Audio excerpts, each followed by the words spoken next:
In Essential Task 9.3, we are briefly going to talk about the major diagnostic category of eating disorders. Because you've likely heard of most of these, and I know for a fact you at least broadly talk about these in wellness, we're not going to overly emphasize the 3 eating disorders, but we will talk about them a little bit.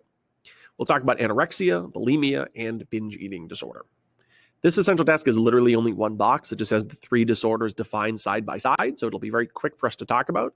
You can do this as 3 separate boxes if you really want, or you can do this as one giant box, as you can see here.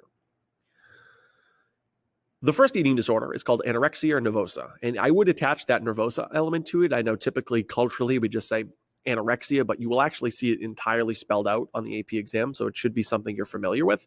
Just so you see that word nervosa and you've never seen it before and you're confused as to what it means, it is attached here at the end to indicate the entire name of this eating disorder. Individuals with anorexia nervosa are, generally speaking, normal weight, at least at the beginning of the onset of symptoms. However, they feel as though they are overweight, and they continually do things to lose weight. That can involve anything from overly exercising to no longer eating to purging, which is causing yourself to throw up after eating, in order to constantly lose weight. And there's this disconnect between their actual weight, what would be an otherwise healthy weight, and then their desired weight. So you might have an individual who is at or below the ideal weight for their age and height, choosing to do things like overly exercise or count calories or count morsels of food in a very methodical manner to continually lose weight, even though that person is already theoretically below weight, primarily because that person feels as though they are overweight. The next category is called bulimia nervosa. This has some of the same elements of anorexia, and it's important when diagnosing to be very precise as to which of the 2 that you're looking at.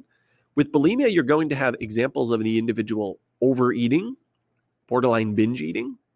So, for example, you might see an individual eat 3,000, 4,000, 5,000 calories in one sitting, assuming that's not typically part of your behavior. Now, if you're weight training, it might be, but typically that's not a normal element of human behavior. And then in the aftermath of that overeating, the individual might purge or fast or do excessive exercise. What's important here to distinguish anorexia from bulimia is that you are not going to see that overeating with anorexia. An individual with anorexia is not going to willingly choose to eat 3, 4, 5,000 calories in one sitting. Bulimia, on the other hand, you will see that alternation between overeating, purging or fasting, overeating, purging, fasting, exhaustive exercise. So you might see an individual doing this excessive exercise, and it's important to question, is this person exercising exhaustively and purging with overeating or without? If it is with the overeating element, it's likely a bulimia diagnosis. If it is without, it's likely an anorexia diagnosis. The final is what we call binge eating disorder. Binge eating is where you have that overeating without the purging or fasting. So you have individuals who choose to eat 5,000, 6,000 calories in one sitting, oftentimes in isolation, away from other people, without the purging or fasting, but instead with really tremendous guilt. So you might have an individual who experiences a binge eating episode. They might eat 6,000, 7,000 calories in one sitting and then feel a tremendous amount of guilt the following day, but they're not going to overcompensate by forcing themselves to throw up by purging or fasting. It's just going to be this continual guilt that can build up depending on the frequency of the episodes. Now, of course, if we're actually diagnosing, the binge eating needs to be somewhat frequent.